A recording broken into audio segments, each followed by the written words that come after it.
Një aksident tragjik ka ndodhur mbrëmjen e sotme në aksin rrugor Pogradec-Qafthan, ku një automjet ka përplasur për vdekje një këmbësor dhe më pas është larguar nga vendi i ngjarjes. Viktime e aksidentit mbeti 55 vjeçari Ilir Mimini, banues në Mëmëlisht. Menjëherë pas aksidentit, hetimet kanë zbuluar se automjeti është fshehur tek ish stacioni i trenit në Gur të Kuq, ku janë hequr edhe targat e tij.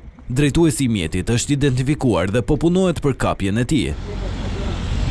Fatkeqësisht, viktima ka pësuar të njëjtin fat si babai i tij, i cili në vitin 2000 është përplasur për vdekje nga një automjet në të njëjtin vend. Më herët gjatë ditës, 2 makina janë përfshirë në një aksident në kodrën e Rrushbullit në Durrës. Një automjet tip Volkswagen dhe një tjetër tip Ford janë përplasur kok më kok, ndërsa 2 shoferët janë plagosur dhe ndodhen në spital.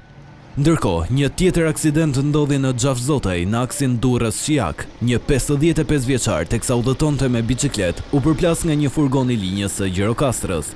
I plagosuri është transportuar në urgjencën e Durrësit në gjendje të rëndë, ndërsa forcat e policisë kanë shoqëruar drejtuesin e furgonit.